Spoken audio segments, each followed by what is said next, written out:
If you've ever tried painting in a straight line, you know how difficult it is. Look at this terrible job. And even if you think you're good at it, you still get some bleeding happening through. In this video, I'm going to show you how to get a crisp professional paint line. Look at that. Let's get started.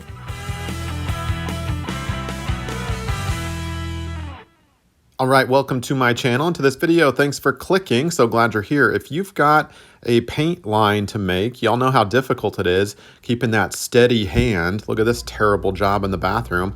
And recently I made some wainscoting here and finished the job with what I thought to be a pretty straight line. I just, tried to keep a steady hand, and look at this. I thought I was pretty good, and it is pretty good, but if you look closely, you can see some bleeding happening into the caulk that is, up on the wall there.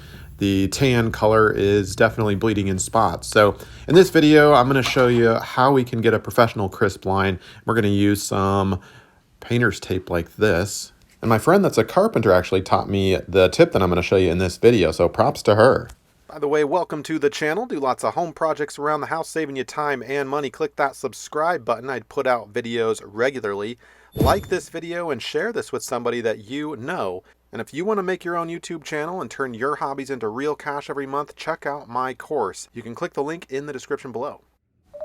So I really recommend this delicate tape. You don't want to lift any of the existing paint off the wall when you go to remove this. This tape boasts being able to basically lay it down on freshly dried paint, although this paint on the wall has been up for a little bit. Definitely recommend that, and I'll put a link in the description below for all the supplies that you see in this video like I normally do. Now we're going to start off by putting a horizontal just like this, like you see here, about, I don't know, what is that, a 1/16 or an 1/8 of an inch above the rail here. And we're going to adhere that firmly with the thumb after it's been laid out correctly. You want that to be pretty much even, and you can do that by eye. One big tape, consecutive piece of tape will do the trick. Next, we're going to take some painter's caulking, and we're going to put a little bead of caulk on the in the corner between the tape and the top of the rail in this particular application. Now, it doesn't have to be perfect when you put this on. You want to get a nice consistent bead happening, and I'm going to use my caulk gun here and kind of go back and forth. I've got pretty much a steady stream. If I have any small gaps, that's fine, because what we're going to do next after we have a nice bead of caulking here is we're going to smooth that out a little bit with our finger. Yes, the old finger. Now you could use a caulking tool. There's some rubber tipped or silicone tipped caulking tools out there that you can use. And we're going to get down and dirty here in a second. So hang with me. Let me finish up putting on the bead of caulking. Now you don't want to use silicone, 100% silicone on this, because that's obviously not paintable. But I think a cheap white bottle of painter's caulking or paintable caulking will do just fine. What I'm using here is nothing fancy. I don't know, it's like $1.97 at the hardware store, or online you could probably pick it up pretty cheap. And that's really all there is to it. So let me finish up here. Again, I've got a pretty long wall here to do. So, all right, next we're going to take our finger. Yeah, we're going to get a little wet and wild to get it nice and sloppy, like a real weirdo. Just get it nice and sloppy. If you don't prefer to do this route, you could certainly get a little glass of water or something and do that. But you want to get your finger nice and wet, because that is going to allow the paintable caulking to really get smoothed out. You're going to be knocking it down and lifting up a lot of that waste. Yeah, you'll have a lot of wasted caulking here when you lift a lot of that up. We want it to be nice and smooth, and it's a little out of focus as I move into the further out of the focal area here, but you can still see nonetheless what I'm doing. Putting a little liquid on or some saliva on my hand or my finger there. Sorry, I'm not sorry. This is how it works, and continuing to smooth out that surface and wipe away most of the extra caulking. Your finger the end of your finger has a contour, obviously, and so you're going to leave the idea here is that you leave a very small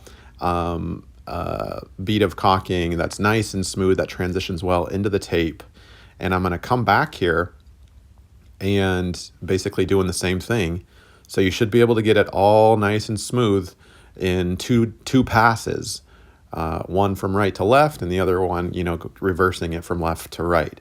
And got a little napkin here, a little paper towel to wipe that off. Let's get a closer look at kind of what I'm doing here. So no chunks, everything's nice and wet and smooth. And if you do see any, inconsistencies, get your finger wet again and you can smooth that down again. So we're gonna wait 1 hour before we paint. 1 hour, set the timer to 1 hour. After 1 hour, we're gonna be delicately applying the same color paint that I used for the wainscoting.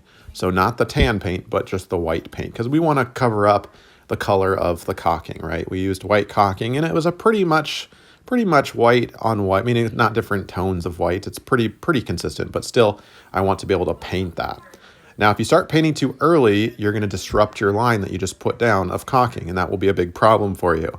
So, and you don't want to dig too hard, but nice and delicate. You could wait a little over an hour, I think, but the idea here is to wait for that caulking line to completely or pretty much dry. All right, and I'm going to transition it and kind of blend it in. And I'm just going nice and easy, just like that.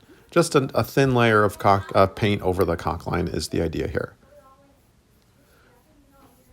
All right, so I'm going to continue to do that. And I don't want it to get too thick in places. I want a nice thin layer. So that's kind of what that looks like. And it shouldn't take too long at all. And this is what it looks like when we're done painting. So we can have paint, up on the tape. That's what the tape is there for. Now watch this. Watch my technique here when I remove the tape. When the paint is still wet, don't wait for the paint to dry. Nope. You got to wait for it to still be wet, and you're going to lift the tape up like this, not towards you, but up. Can you see that? And it's one big piece of tape, so it's going to get real long. You're going to run out of room. You need to bunch it up like this. Use 2 hands. I have 1 hand, of course, and we're going to pull it up. If you pull it towards you, you're going to bring that caulk line and that paint towards you, and that will disrupt your crisp line that you're trying to achieve. So this is what it looks like when you've got that paint removed or that tape removed. And be careful removing the tape. You got wet paint on it, so if it touches your clothes or if it touches something, that's not fun at all to have to deal with. So look at that line. The paint is still wet, so we're just going to let it chill. We're going to let it dry for an hour or so before we go messing with it or touching it. And the result here is a crisp line. Look at that. There it is, dried up, durable, and super professional. Hopefully this helps you out. Thanks for being with me.